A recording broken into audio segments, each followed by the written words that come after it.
Hi, I'm JJ Conway, and I help hardworking women and a few good men build financial confidence and take ownership of their financial future. I'm cheering you on with education on financial literacy, smart investments, and passive income streams. Welcome to Ladies of Wealth. Hello, everyone. Welcome to the Ladies of Wealth podcast. Our guest today is joining me for a special discussion on why high-earning women become ensnared by narcissists. His name is H.G. Tudor, which is a pseudonym.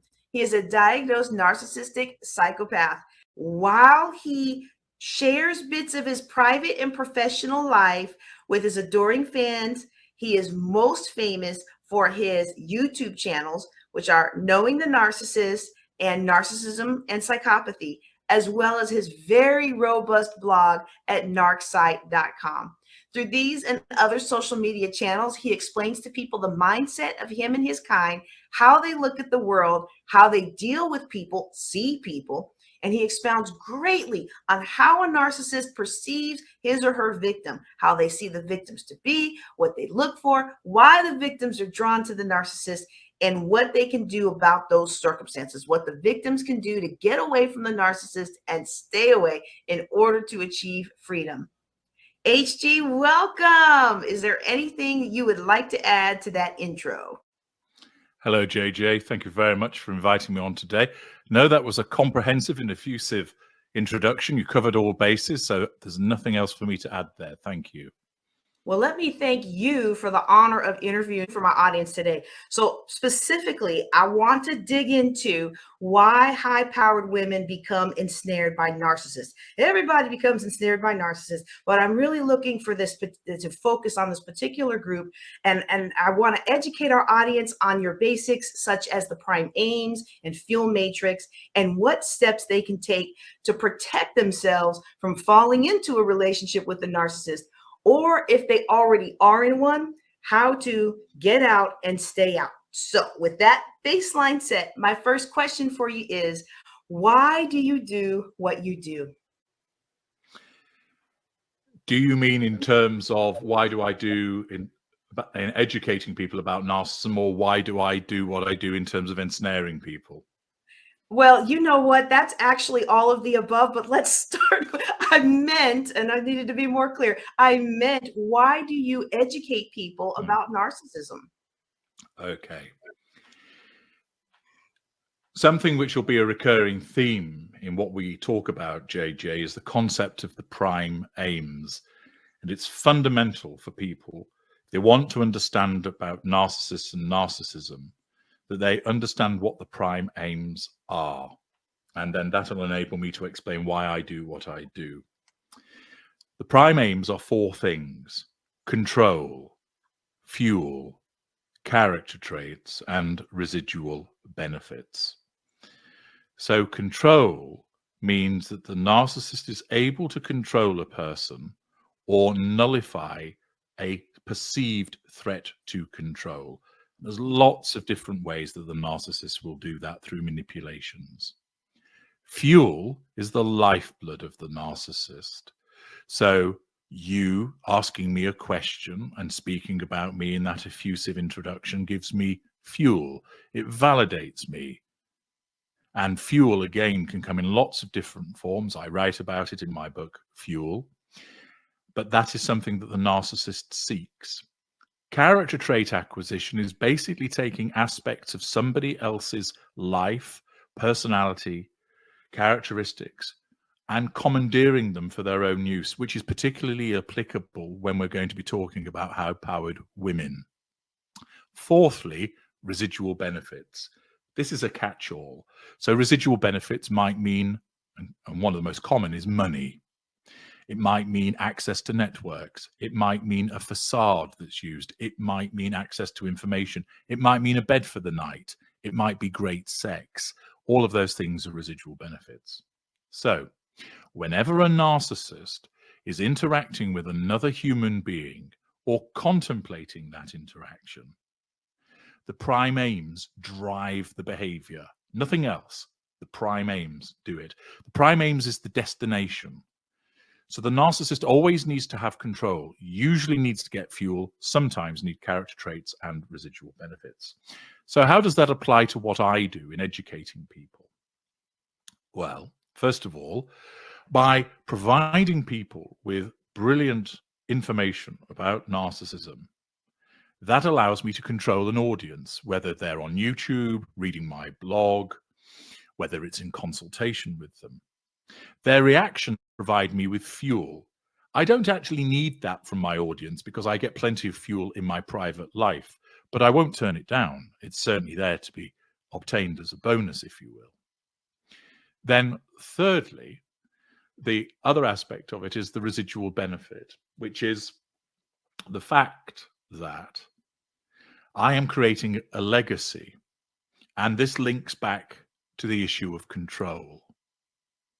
So what happens is that at some point I'm going to die, like we all are. And what that then means is that that is clearly a huge threat to my control.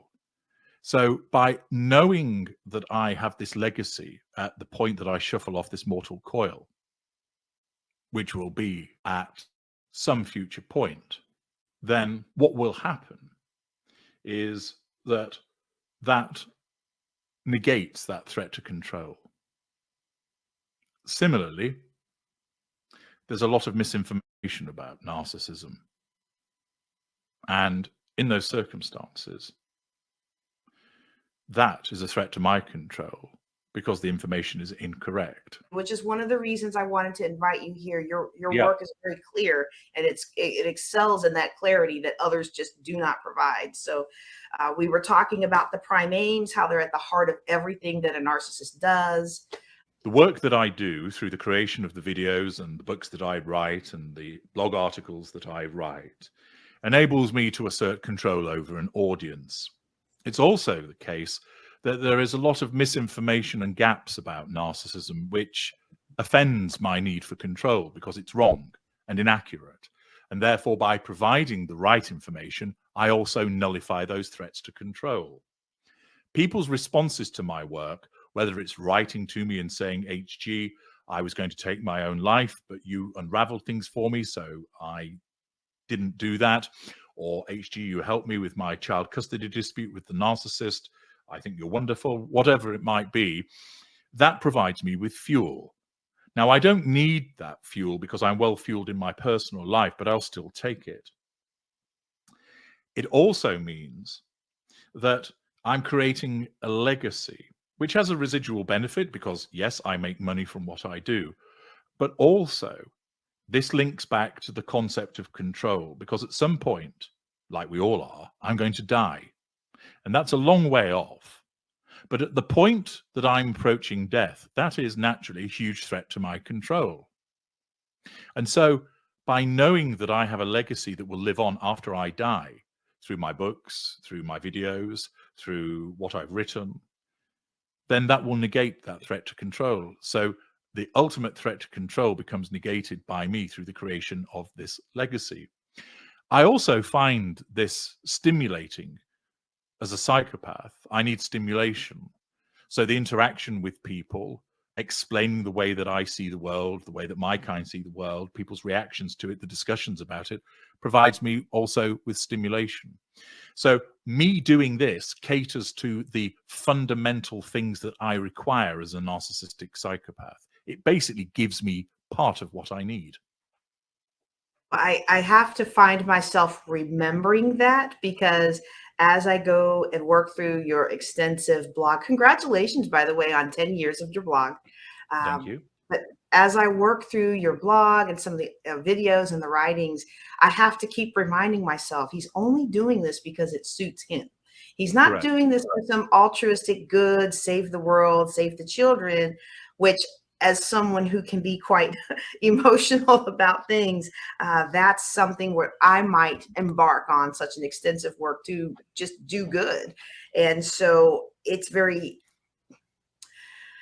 a lot of high-powered women will find themselves using those kinds of methods to be grounded. And it's very important to understand that just because someone is doing good in the world, and you definitely are doing good in the world, it doesn't mean they aren't doing that good to satisfy the prime aims. Correct. There are many narcissists that do what would be considered as good works, whether it's saving lives through surgery, creating great art that people enjoy, writing pop songs that people find entertaining, scoring goals on a football pitch, or going out and operating a soup kitchen, creating businesses that create jobs and so forth. So many narcissists actually do things that people would say that is a good thing. What you have to understand is the driver behind it is purely self-interest. Now, some people will say, well, I don't care. If it helps me and it's good, I don't care what that person's motivation is. Fine. Other people may say, well, at least I know. And that's one of the advantages that people have with my work is I tell you what I am from the very beginning. There are many individuals that hold themselves out as being good individuals, and they are not, but they're often unaware narcissists. Because of my awareness, I tell you, I am a narcissistic psychopath. I am in this for myself. Yes, I manipulate. However, you do not have to like me. That doesn't matter. What will happen is, though, you will learn from me, and you will learn so much that it will help you. And if you don't like me at the end of it, then you're allowed to form that view. But most people do, because I'm engaging, charismatic. And the fact is they show their gratitude because my work saves lives and livelihoods. And I think at the end of the day, as many of a podcast or video host might find that, there's a lot of people out there who are doing a lot through podcast, video content, influencing, but at the end of the day, they don't necessarily have the friendships or the depth of the connections that others who are empaths might really value. And some of them will look at it, well, I get lots of appreciation all day through my bank account and the fact that my views and things like that. Now you do mention that you're well fueled in your private life. So this is just a little bit of fuel for you, but it's still quality, but it's not anything compared to your private life. And you mentioned throughout your channel and blog that the narcissist views their targets as appliances, kind of fitted into a fuel pipeline. And then many are taken off the shelf when the narcissist desires something from them, and then put back on the shelf once the narcissist achieves his or her goal. Would you explain a little bit more about appliances and the fuel pipeline? Yes. People are appliances to the narcissist, and I use that term to drive home the fact that you are not seen as a human being.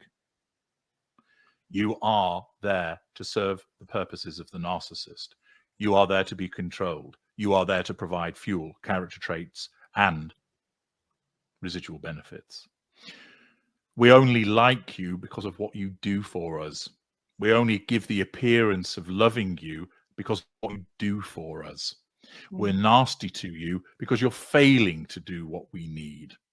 So the whole point is that you are doing these things for the purposes of providing us with the relevant prime aims.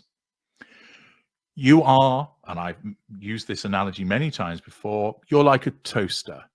You're there to toast the bread to the degree that we require so we can eat it. No more, no less. You are a television set that when we switch you on, we want to watch a program. You are the washing machine that washes our clothes.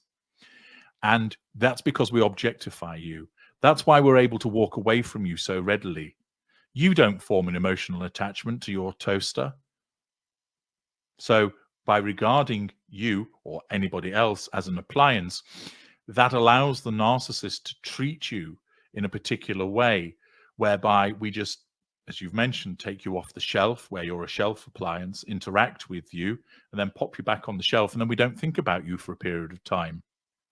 Many people make the mistake of thinking that the narcissist sits at home dwelling about people. We don't, because that doesn't really serve any purpose for us. And so it's important for people to understand that the narcissist interacts with you based upon what you will provide to the narcissist. And you're either a good appliance or a bad appliance. If you're a bad appliance and a malfunctioning one, you may find yourself left on the shelf or even disengaged from, and then become replaced. In the same way, your television set goes on the blink, you pop to your local electrical goods outlet and you purchase a new one. You don't tolerate the television that's no longer working, and we are the same. Non-narcissists are emotionally invested with the relationships that they have because they have emotional empathy. We do not have any emotional empathy, which means we have no conscience, we have no guilt, we have no remorse. We will use you, and you are just there to be used for our purposes. That's why we treat you the way that we do, because we simply regard you as an appliance. Oh, that's going to be a hard word for several in the audience today, but it's so true, and definitely brought clarity to some of the relationships that I have in my sphere with narcissists and narcissistic organizations, which hopefully we'll have enough time to get to that today. I'm not sure, because I've got so many questions for you. But the thing that I'm hearing is this is the way that the narcissists operate. But what I'm not hearing, and I already know the answer from your work, but can you explain for everyone else, do most narcissists know who they are? And maybe touch a little bit on the difference between narcissist versus normal and empath. Or let's just start with the first part. Do most narcissists realize what they're doing? They will recognize for the most part what they're doing, but they don't truly know why they are doing it.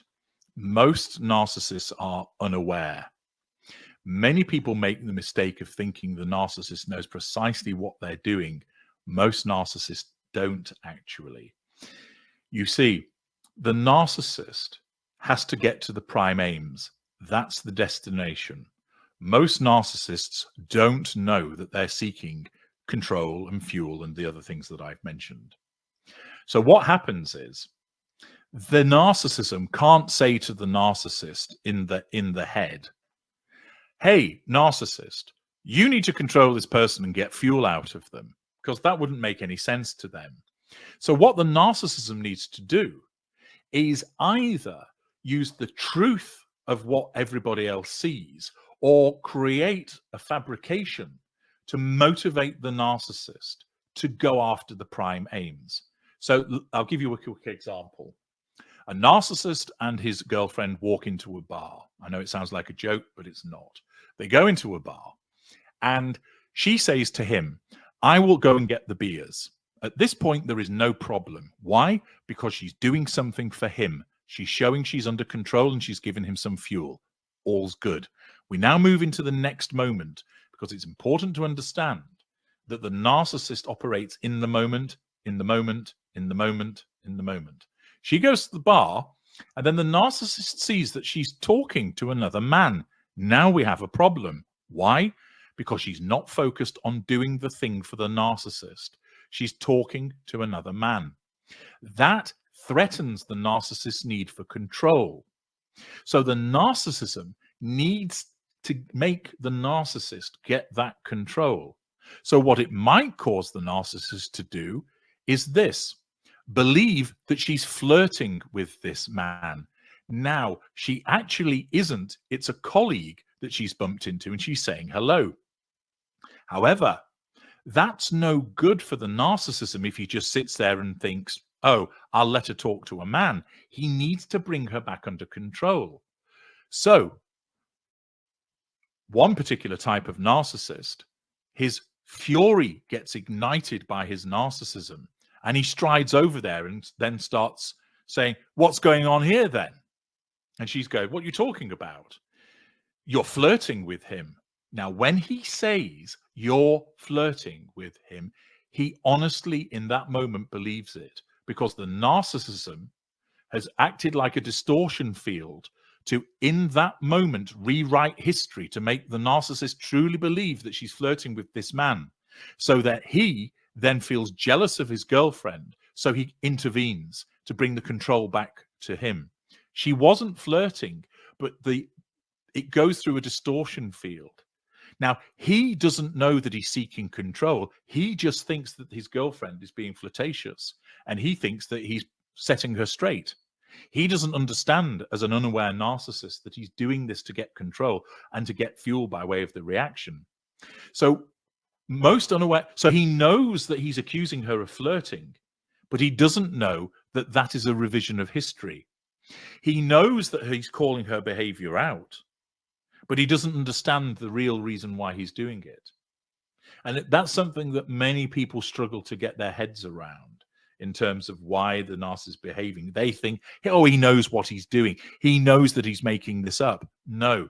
For the majority, the vast majority of narcissists, their lies are their truth. And what can happen is a narcissist could say to you, this ball is black. No, it's white. Actually, it's orange, and I never said that it was black or white. And they could say that within a space of a few seconds because the narcissism is repeatedly revising the history. Oh my goodness, that is for me one of the most strongest revelations is about how in the moment the narcissist is, and how that in the moment I really believe this, it's really true, and then the next moment it's whatever it has to do, has to happen in order to control that situation or extract fuel for that situation. And so then I believe that's true, and it's just it's like, whoa. So in essence, when the person who is being accused of the flirting is like, wait a second, you're lying, the narcissist really doesn't believe they're lying for the most part. And now you said most types of narcissists. So we'll come to that in a second. But I think it's important for people to understand, because there's so much frustration with, I get into this relationship, this person seems to be a perfect fit for me, and then all of a sudden these lies start popping up, or this starts happening. And then when we're trying to work on it, they don't believe there's a problem, because in the moment they did what they had to do to secure control, fuel, or other aims in that moment. That's right. Yeah. So more evolved narcissists are better at maintaining a narrative, better at keeping the story straight, and they are much more effective. But basically, other narcissists that are unaware, as you've pointed out, all they need is that control in the moment. So if in that moment it makes sense to say, I love you, that's what they'll say. 5 minutes later, if it makes more sense to say, I hate you, that's what they'll say. And then if you go to that narcissist, why are you saying you hate me? 5 minutes ago, you said you love me. No, I didn't. And he honestly believes that when he says it, because in his head, his narcissism has erased what happened earlier. And then, and this is where it gets even more twisted, the narcissism can reinstate it. Yeah, well, I did say I love you, but actually I hate you because you're a liar. And then they're thinking, so now he's admitting that he said it, and then he could deny it again. And that leaves you in a complete spin. And the shifting sands, of course, make you easier to control if you don't know whether you're coming or you're going. And what you find is, over time, because the narcissist, the less evolved ones, don't keep a straight story, they get caught out, because at first, you've nothing to benchmark what they tell you against. But over time, you start to realize, hang on, 2 weeks ago, he said he didn't have a mum, and now he's telling me that he's got a mum. And 3 weeks ago, he said he couldn't stand watching football, and now he sat watching football. And it's because in the moment, he said, I don't like football, because that was the effective thing to do, perhaps to mirror you, to get you to like him. 3 weeks later, he wants to annoy you, so he sits watching football. And you're thinking, he's contradicting himself. In your world, yes. In his world, no. Because all that matters is the maintenance of control. Everything else is up for grabs. Everything else is a variable. So long as he gets that control, so long as he gets that fuel, it doesn't matter if he's contradicted himself 17 different times, because his narcissism denies that ever happened. And in your world, you're thinking, I can't follow what's going on here. He says this, then he says that, then he says the other. It makes no sense. But in his world, it makes perfect sense. And when you start to understand the way that a narcissist thinks and behaves, it's mind-boggling to the non-narcissist. But once you start to grasp it, it's hugely empowering for people. Oh, hugely empowering. And uh, we all know the old trope of going back to the same toxic partner, but a lot of us think that, oh, I'm going to go find somebody different this time. And I'm sure I'm not the only woman in my audience who ended up in this relationship with a narcissist and turned around and thought I was dating a different kind of man, only to find out he was also a narcissist and he was also so maybe while the first boyfriend was maybe a lesser narcissist who might use physical violence, maybe the new one was a mid-range nice guy with a strong facade of respectability. Yep. They're really at their core the same type of people looking for the same aims. So would you please walk us through the different types of narcissists? Okay. Well, this is an expansive topic, JJ, of which I've got many, many videos and blog articles about. So I'll provide an overview and simply say to those listening, if you want to understand more about the different types of narcissists, watch my work, read my work, go in the knowledge vault. There's lots of stuff there. But in order to categorize narcissists, I've done away with the terms covert, grandiose, vulnerable, etc., because I don't think they are helpful in terms of understanding the particular types of narcissist. It's too wide. You can talk about grandiose behaviors, vulnerable behaviors, that's fine. But referring to a covert narcissist can describe lots of different types of narcissists, so it's too wide. So I came up with categorizations whereby you have lesser narcissists. They don't operate with the facade. What you see is what you get. That's the most distinguishing factor about them. They are unaware. Mid-range narcissists, they operate with different types of facades. They are also unaware. Greater narcissists, they also operate with facades. They know what they are. And then there's the ultra, which is me. Now, amongst those other categories of lesser, mid-range, and greater, I break them down into subcategories. So you have the lower lesser. He's your out-and-out loser. The person that beats up people, doesn't have a job, isn't particularly clever. Middle lesser will have some mid-range behaviors, perhaps relies more on silent treatments, maybe in and out of work, will often use physical violence, often doesn't have much going for them in terms of charisma. Then you have upper lesser A, the affable asshole, who on the face of it is rather charismatic, but entirely superficial, often can be particularly promiscuous. They can often be quite successful as well. Upper lesser type B, bullying, bombastic, and brash. My way or the highway. Again, there's no facade. They call it as it is. So those are the four types of lesser. Mid-range narcissists, lower mid-range, they are an amalgam of lesser behaviors, but they operate an intermittent facade. So they can be a little more difficult to spot. They tend to be like a bit of a rough diamond. They think they are a decent person, but they struggle to keep the facade in place. Middle range A, the overwhelming angel, thinks they're a really lovely person, but they interfere in other people's lives. They tell people what to do. They think that they're kind, but behind the scenes, they're awful to their partner. Middle range type B, the crybaby. Lots of pity plays, sympathy symphonies, turns on the waterworks to get sympathy. It's always, why is it always my problem? Why is it always my fault? Why does this always happen to me? Upper mid-range operate with a facade of superiority. I am the best, and often they are. So they're using the truth of their abilities, but they're haughty, dismissive, often particularly charismatic. Those are all of the unaware narcissists. Then amongst the greaters, you have lower greater, often found in the military and politics, middle greater, often found in entertainment, pop stars and actors and such like, and then upper greaters who are pretty rare and tend to move in between the lines. They tend to be eminent greases, the ultimate master manipulators. So that's a very quick overview of them. There's so much material linked to all of that. Most people will come across lessers and mid-rangers on a personal level. They may well be governed by a greater. They may well buy the music of a greater. They may well read the books of a greater. But usually in terms of your interpersonal relationships, you end up with lesser and mid-range because there's a lot more of them.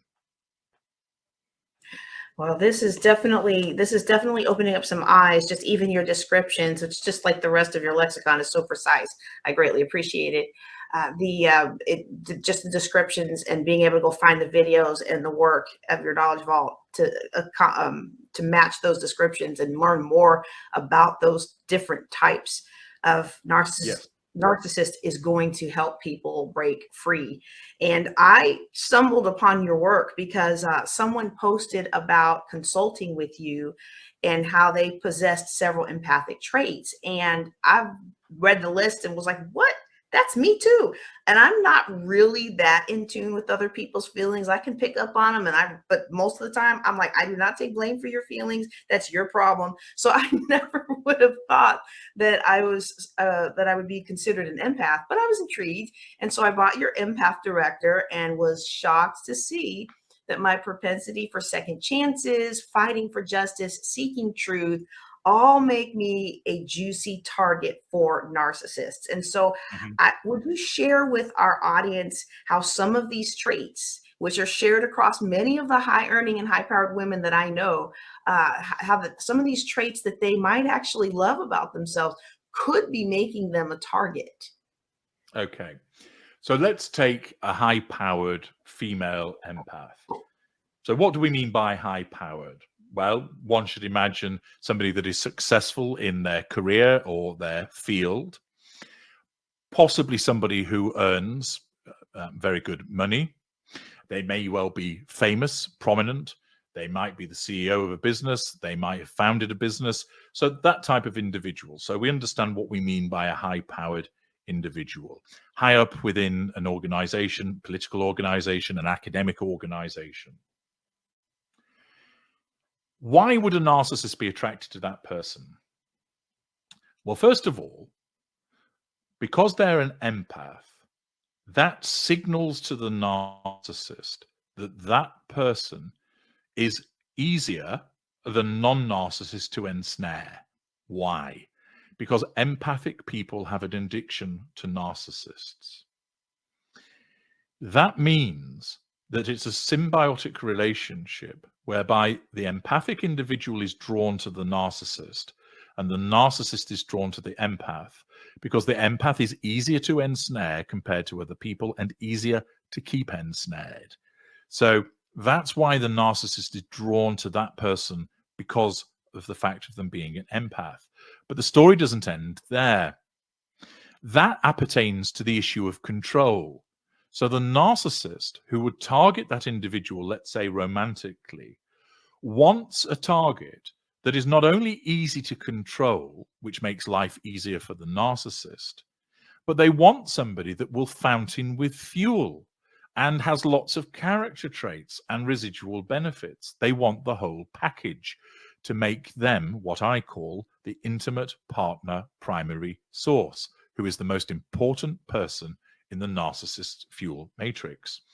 So by choosing an empath who is easier to control and a high-powered one, the fact that they're an empath generally means that the individual is more likely to respond in an emotional way, therefore giving more fuel. Another prime aim has been ticked, and not just ticked, but really fulfilled. A high-powered individual will invariably have lots of interesting characteristics. They may be able to speak different languages. They've traveled the world.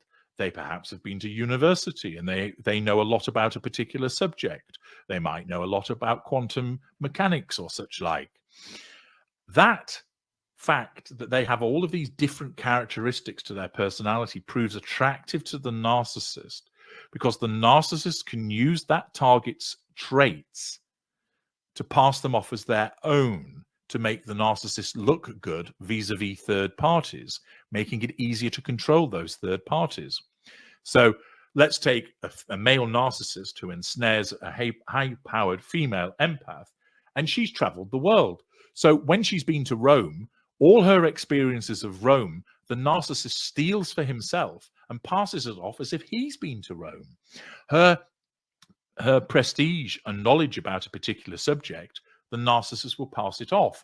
And remember, certain narcissists are very good at portraying a degree of knowledge, but only to a superficial level. But the victim doesn't realize that. And most people are very trusting. So they accept what they're being told, and they don't immediately start cross-examining that person to try and learn more about whether their knowledge is as extensive as it appears. Fourthly, a high-earning victim target provides a considerable residual benefit. A high-powered female empath may well have great networking capabilities, have access to lots of different opportunities, may be privy to certain information that is very useful to have. All of those things are residual benefits.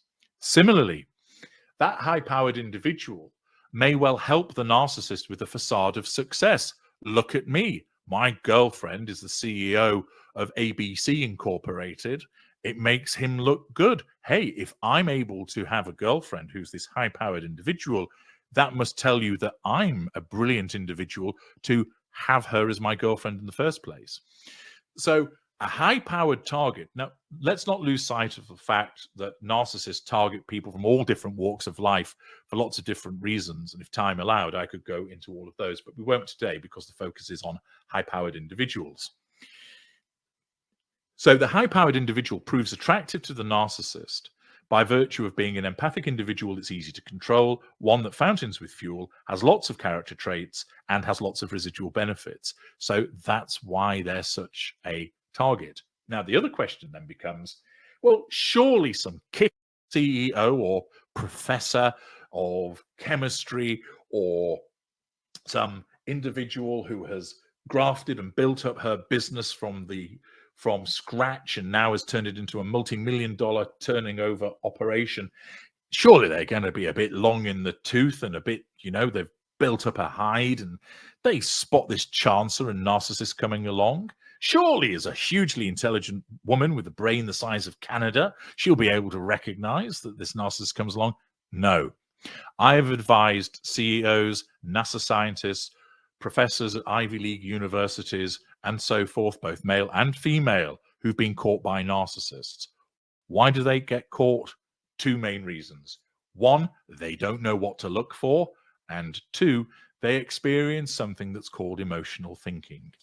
When you're addicted to the narcissist, you suffer emotional thinking, which basically causes you to fail to pick up on the red flags that exist. You either don't see them or you do, and you put them to one side. There it is. Red flag. One of my books, which everybody should read so they recognize what those red flags are. Now, when an individual is being love bombed by the narcissist, it feels good. And for instance, let's say that high-powered individual is short on time. So along comes a narcissist who decides, hey, your dry cleaning needs picking up. I'll go and do it for you. Would you like a latte? I'll pick one up for you. So in order to bring that high-powered individual under control, he runs around almost like a personal servant. Now, you might think, why would a narcissist do that? Why would they be subservient? But it's because the narcissist stands to gain. And so a high-powered individual who finds somebody that makes time for them, is always available when they need to be, that proves rather attractive. Everybody likes to be complimented and flattered, which the narcissist will lay it on thick. And then, of course, because either they don't recognize narcissists or if they have some knowledge about them, their interaction with the narcissist causes their emotional thinking to soar. So they basically are governed by an emotional response rather than logic. So rather than thinking, hang on a second, I've only just met this man. He wants to spend all available time with me. He's pinging me with 100 text messages a day. He's bought me 3 gifts in 2 weeks. That's over the top. Instead, the emotional thinking says, he's really into you. He really likes you. The texts are really fun. Isn't it nice having somebody who's so interested in you? Ooh, that Tiffany bracelet, it's gorgeous. Isn't he so thoughtful and tasteful picking that? And you basically don't see what's going on until it's far too late. You see my reactions over here. I'm like almost word for word, like, ooh, you because I've Yep. definitely lived that experience. And just to hang on to this for a little bit, I want to get your words right, so I'm using a card for it. From your blog post, The Victim, you make some comments about how one has that instinctive knowledge that someone is an ideal victim. How do I Yep. know? Do you smell different? Do you have V stamped on your foreheads? No, but you may as well have. It is the capacity to assimilate so many signals that you broadcast in an instant, collate them, interpret them, and then the conclusion is reached. Ideal victim. You stand out. Your aura glows around you and tells me that you are prey. It might be your gait, the way you hold your bag, the manner of your conversation, should you be on your mobile phone, the way you picked up the bottle of water and then replaced it and chose another, or the way you looked around yourself before taking a step forward. There is a multitude of signals which combine and are broadcast to me. My cold reptilian mind assesses the information in an instant. You may appear in my field of vision, and those signals come racing from you, victim. It is if I have breathed in deeply through my nose and picked up the scent of weakness, the stench of vulnerability, and the odor of susceptibility. How does an empath stop broadcasting these signals? You can't.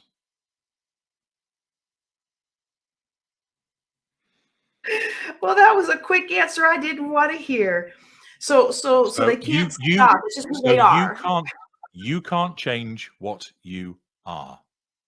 You can't change the signals that you give out. And also, on one level, why should you? Let's draw the analogy here. How often has it been heard that said the woman who was raped invited it because she wore a short skirt? So therefore, don't wear a short skirt. Whereas the answer that many people put forward is, shouldn't it be the men that modify their behaviors? If she wishes to dress in a way that shows off her shapely legs, then she should be able to choose to do so. So similarly, you might argue, why should you have to change the way that you are just because there are predators that are lurking? Now, some people might say, well, it'd be sensible to do it just to avoid the entanglement because we all know what happens. However, the fact is, you can't switch off being empathic. You can't change the way that you are. It's ingrained in you, the way that you behave. What you have to be able to do is recognize us when we come. And that's why my books, Red Flag and Black Flag, are so important, so that you acquire the knowledge of what narcissists look like, so that when they start to come near, you go, I think this person's a narcissist. Now, sometimes you'll get it wrong, but that doesn't matter. Better safe than sorry. So if you throw somebody back in the sea who wasn't a narcissist, doesn't matter. They're not going to be hurt for long, and you can move on and you'll find somebody else. Better that you do that than run the risk of thinking, are they or aren't they? Always err on the side of caution. And my work sets out the things that you can look for that will tell you. So, for instance, you go on a date and the man that you're with, he immediately turns up and he's very polite and he opens all the doors for you, opens the car door for you. He's always checking, are you okay? That in itself doesn't make him a narcissist, okay? That attentiveness could just be a very polite and sensitive man. But it is a red flag. But on its own, it doesn't mean he's a narcissist. So if there's nothing else, you're just dealing with a particularly attentive person.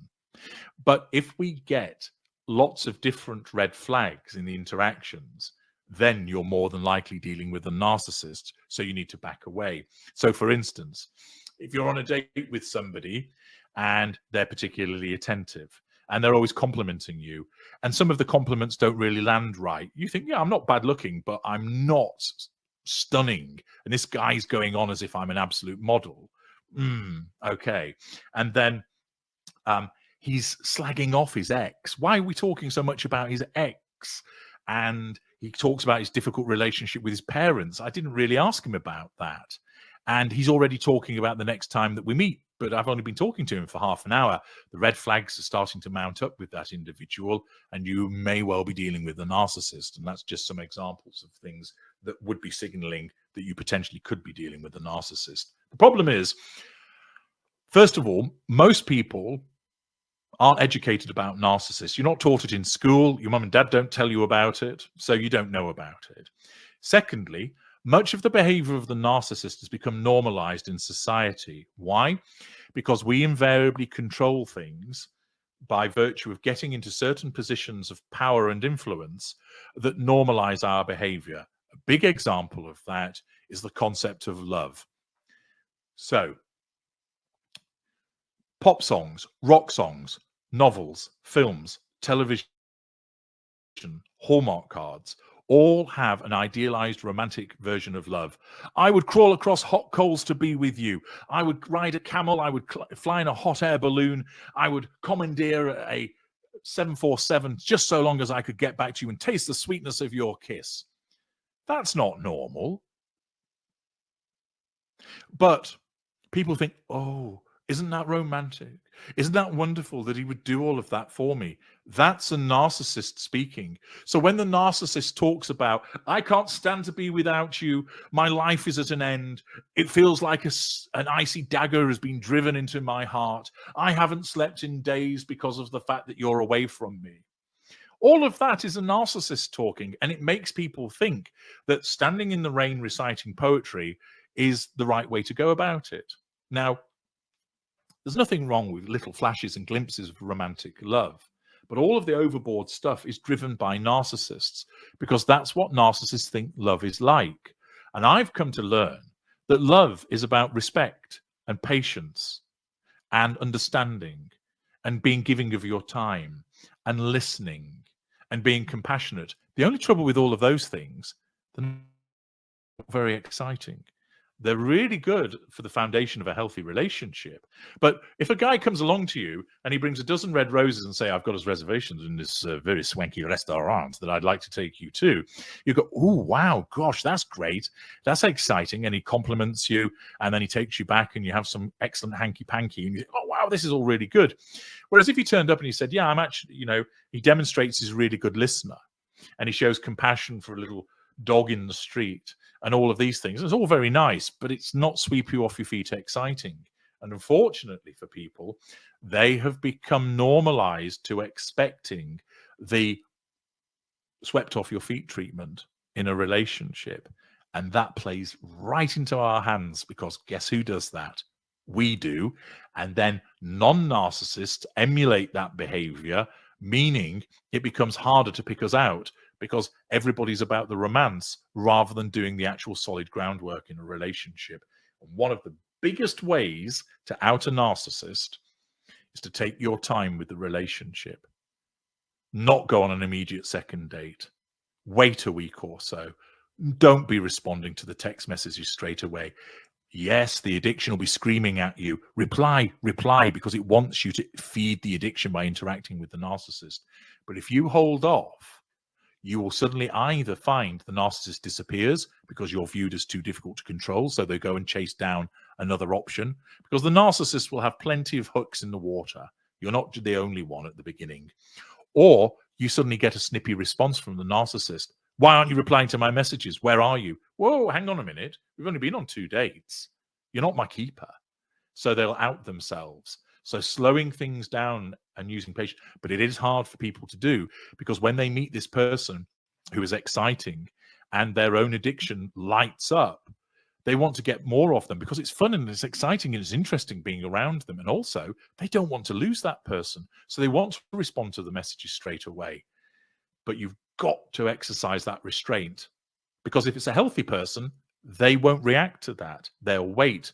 But it does become more difficult because you have stupid books like The Rules that was written, funnily enough, by unaware narcissists that tell you about how you should behave in relation to texting. All they're telling you is this is how narcissists behave. And so what do people do? Oh, right. If he doesn't contact me immediately, that means that he's not interested. No, it doesn't. It means that he's actually a healthy individual who's got a job, quite possibly got a family from a previous relationship. He's got children to look after. He's got hobbies and friends. That's why he's not texting you immediately. He might respond and say, really enjoyed last night. I'll get in touch to see you again. And then you think, I've not heard from him for 4 days. It's only 4 days. But people have been conditioned to think by ridiculous books like that, he should be contacting you more repeatedly. So when the narcissist does that, because we're looking to control you and draw fuel from you, you think, brilliant, this guy's really interested in me, or this woman's really interested in me. And you're falling into the trap of being ensnared by a narcissist.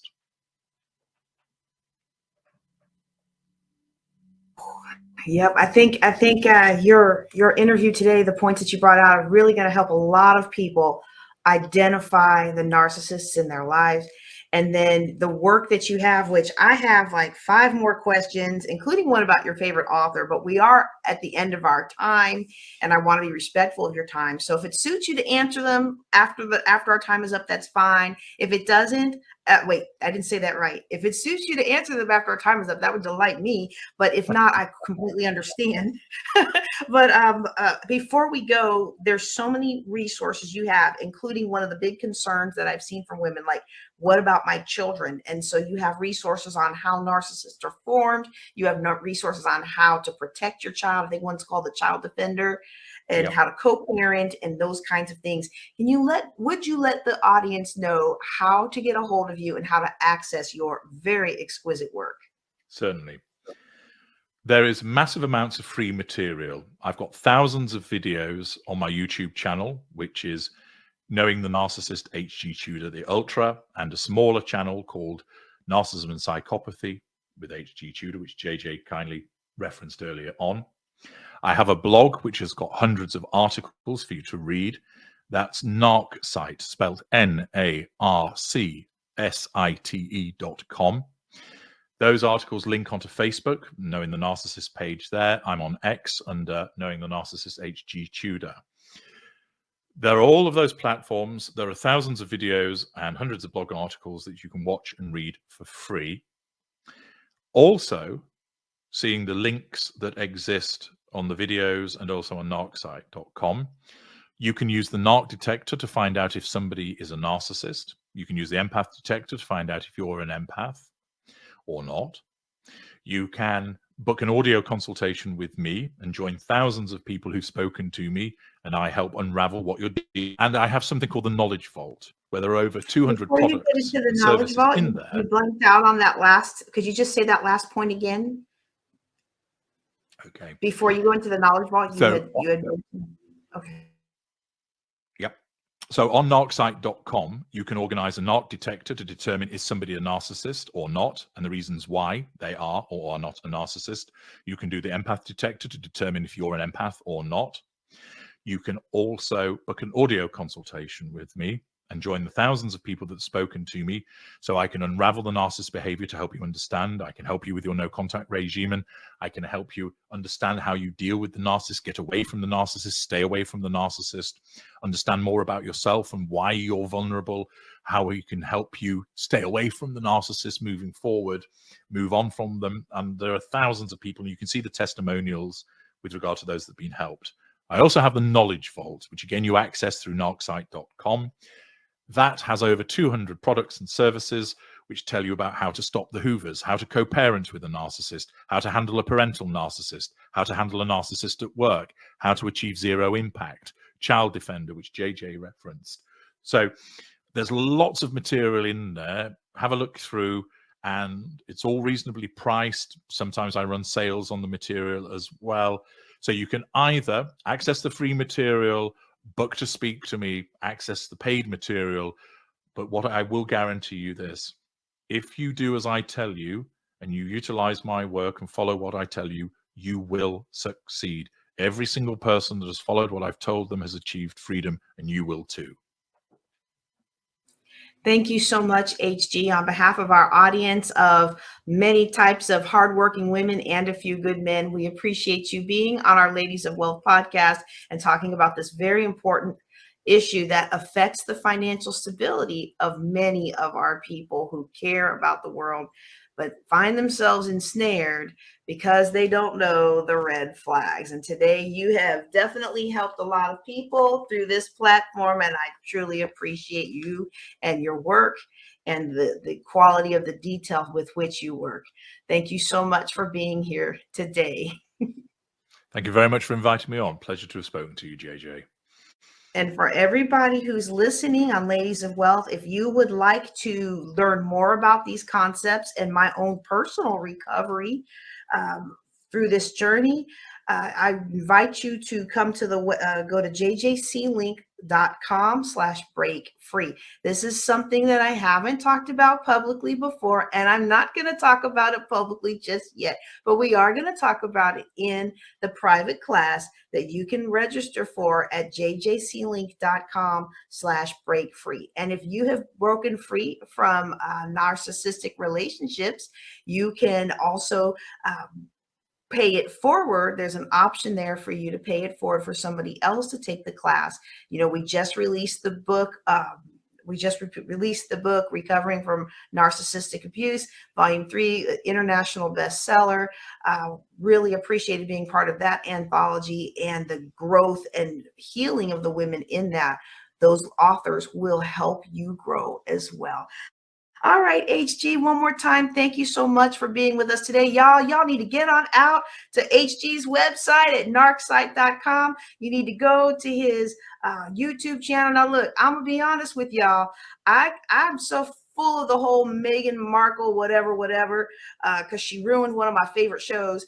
But if you want to get some good foundation, click the link, go out there on the YouTube. You make sure you scroll to the videos and go hit the oldest videos, and you will find years of education on what narcissism is. I mean, every time I turn around and watch another video, I'm like, oh my goodness, how is this my 50th year around the sun? And I did not know that. So y'all go on out there and visit narcsite.com. Join me if this is speaking to you for real now. If you're speaking to you, this is something I don't do very often. Y'all know I'm an open book, but I haven't been an open book about all of this yet. You go to jjclink.com/break-free. And if you're just here for the wealth building education, don't forget to like, subscribe, forward to a friend, and join us on the Ladies of Wealth blog. Y'all take care and be blessed.